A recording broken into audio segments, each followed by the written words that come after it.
दही मिले बरई घर पानी जी समधी घरे बहिन भी सुने अपने काने जी समधी घरे बहिन भी कहीं सुने अपने काने जी अहिर घरे दही मिलई बरई घर पानी जी अगुअक घर बहिनी भी कहीं सुने अपने काने जी सुने अपने काने जी अहिर घर दही मिले बरई घर पानी जी समधी के घर बहन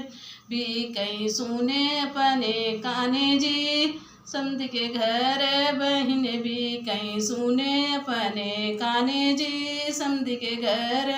बहन भी कहीं सुने अपने काने जी अहिर घर दही भी के बरई घर पानी जी।